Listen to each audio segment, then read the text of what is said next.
Hello there, everybody. Today is August 24th, 2018. It's my day 2.105, I think. And I was just playing with, I have like the anime hair. We have like the long hair and the ear and then the long hair. And on this side too. I don't know. Necessarily anime hair, but it's kind of getting to the point where I probably could start to do stuff with it. Could braid it, do funky stuff. Getting there. I was tempted to get a little trim, but we'll see. We'll see.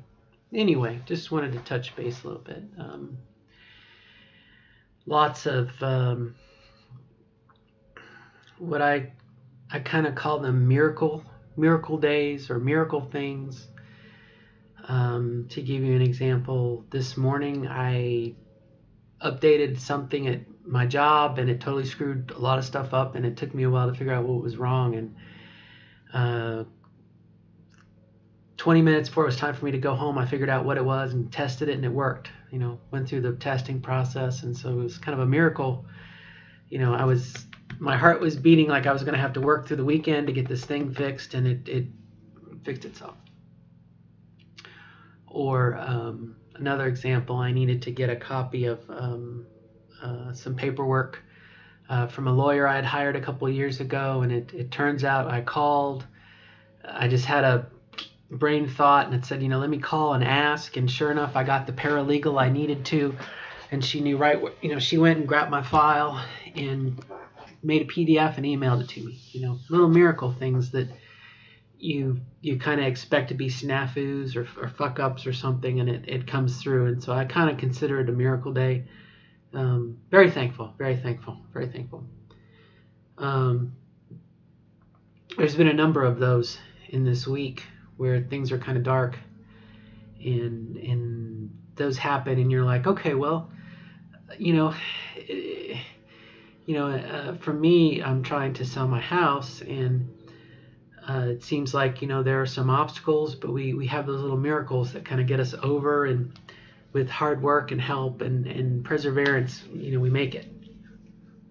But it's very, very tiring at the end of the day. My next big obstacle is the move. Somewhat, my daughter is changing schools on Monday, and I feel extremely guilty and bad for her. I know it's not something she wants, but we will be moving out of the house here to a duplex, and we won't have the threat of something bad happening, like things going wrong or something breaking, that I can't fix. And so that was kind of the reason for the move. But I think it's hard to explain to an 11-year-old child, you'll be living in a better place in a week.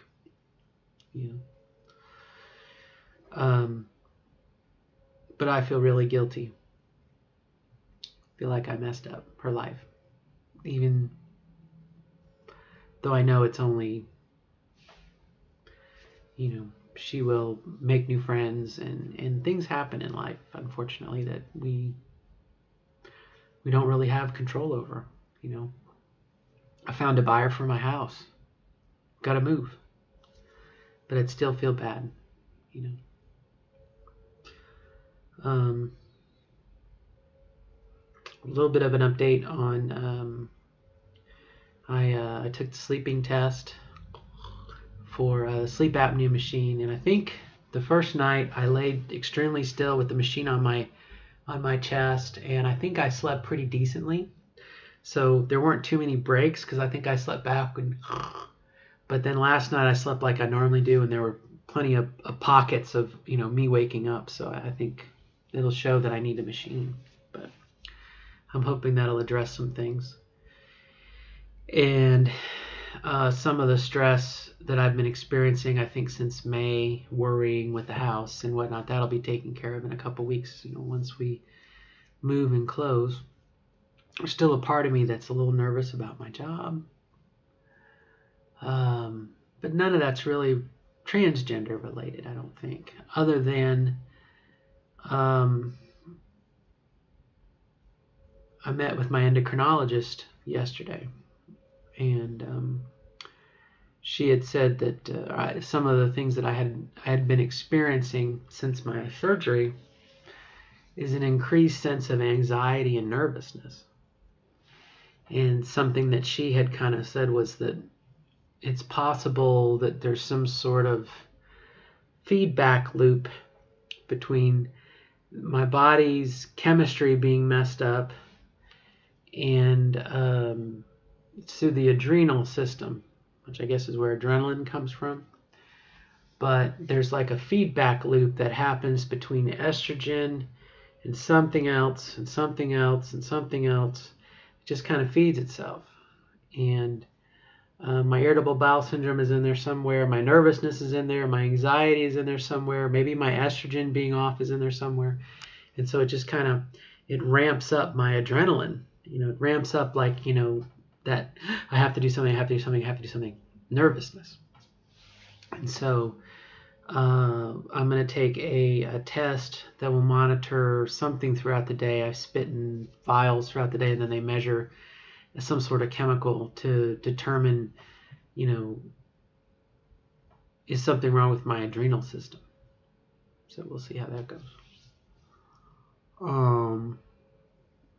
Before my surgery a year ago, I might have been anxious about losing weight, but I wasn't unhappy. I was frustrated at having to lose the weight, but I wasn't nervous like I am this year, And part of that may very well be the house.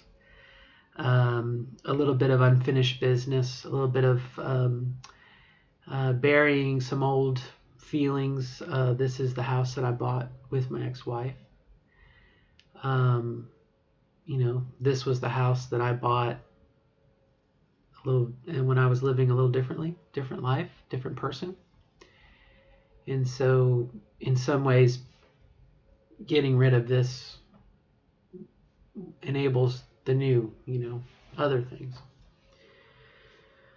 So there's just a lot of things it could be, or different things.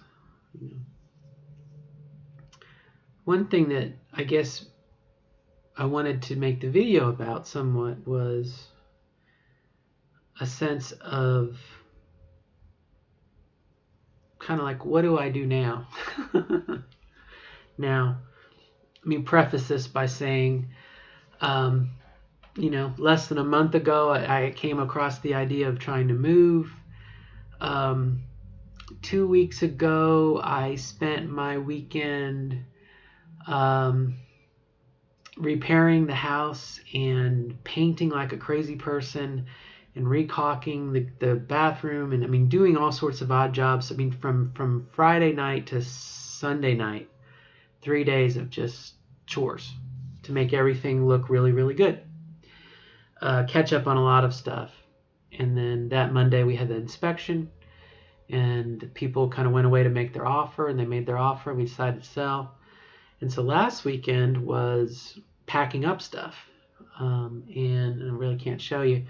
But purging old stuff, throwing stuff away, just lots of, breaking down the house somewhat. And this weekend is a little continuation of that. So I've not been idle, been very, very busy in taking care of things like, going to the different schools and paperwork for my daughter and everything. Running around, doing odd things, house titles, money here, deposit there, filling out applications, filling out forms, securing the apartment or the duplex we're going to move into. So my life has been very, very busy.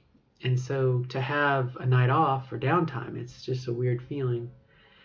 And I kind of foresee more of that. We would hope that there would be, less stress and, I won't be fixing a house every weekend or every night or whatnot. So what do you do? And I had to ask myself, what did I used to do for fun? A year ago, what did I used to do? 2 years ago, what did I used to do? And I don't really have I used to play video games, and I really have lost a lot of interest in that. Maybe because there's no video games I want to play. There'll be Fallout whatever the next Fallout is in November. So I guess there's that. But I don't really have. I don't think it's. Have I changed? I don't really want to play a video game where I'm shooting somebody else or something else. I'm not attracted to that. Not that I ever really was, but there was a time I'd play Doom or something, and Halo was a good example of shooting aliens, and I don't really have that interest now. I used to play Ark all the time, and now it's like, yeah, I'm gonna log in and spend an hour or two, and I'm not getting anything from it, I guess, other than maybe the stimulation of doing it. Maybe that's enough. I don't know. But what did I used to do, and what will I do? Again, people, I can hear them saying it. You've reached the goal of your entire life. You've completed. You've transitioned, and you have a vagina, and you have surgery, and you're living the dream, right? And it's like, yeah, I guess. But what do I do now?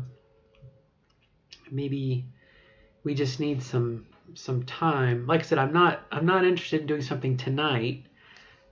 I've been, like I said, the last couple weekends I've been really busy around the house and trying to get things together and working up. But I could see like 3 weeks from now, give me a month, and it'll be a Friday night or a Saturday, and what do you do? What do you do for fun? I guess you go looking for it. I don't know.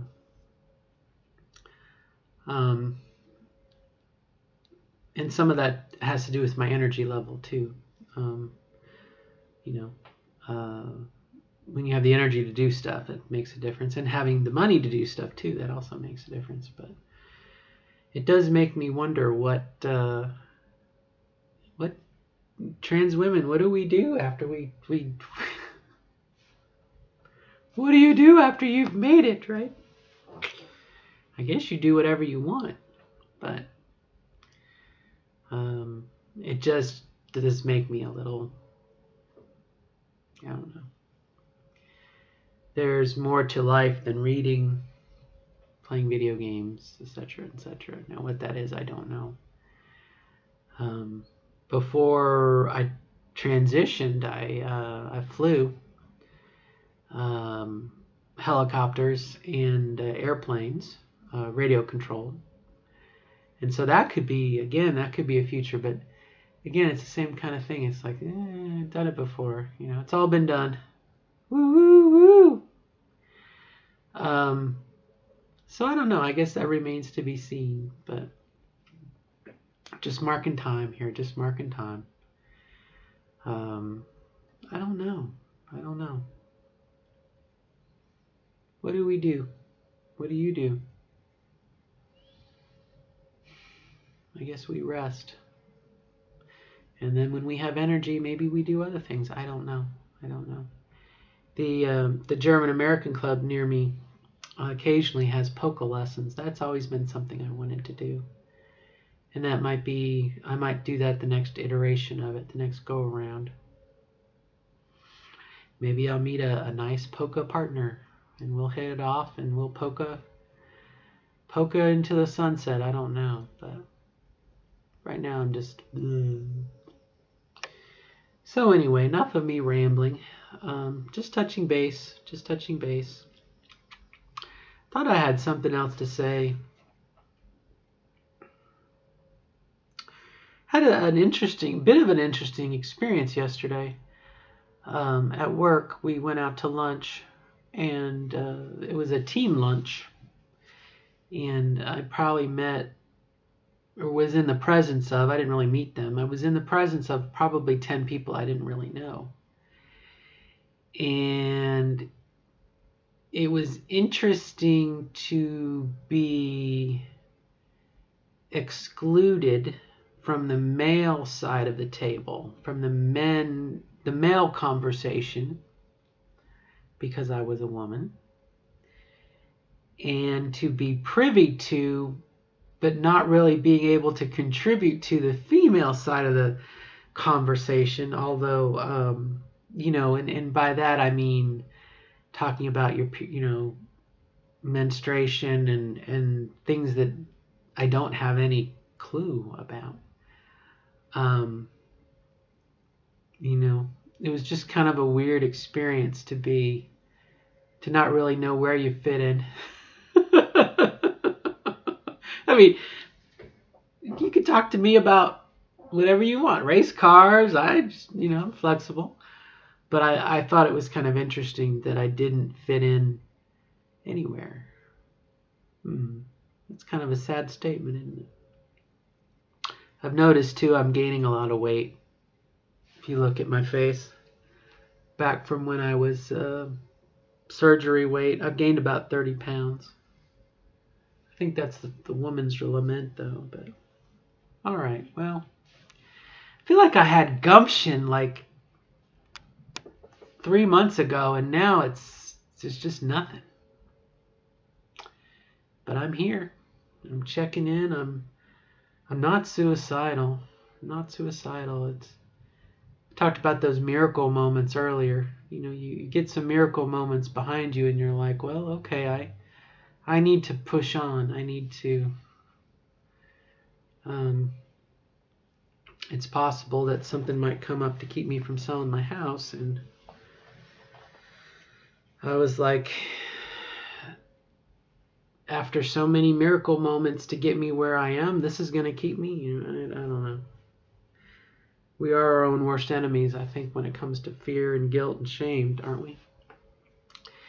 All right, my friends, I am sorry if I have wasted 16 minutes of your life, but I wanted to make a video and just kind of share what's going on. We never know. Like I said, I'm not suicidal, but we never know when our lives are over. We never know when our ticket's going to be punched. It could be a Tony Soprano moment.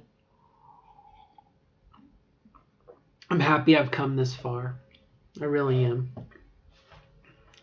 Especially to think about after my visit with my endocrinologist yesterday, and we talked about my adrenal system and why I had been so out of whack. And I ended up taking, I don't remember the name of it. I'm sorry, I don't know the name of it. But it was a older drug that basically loosens things up.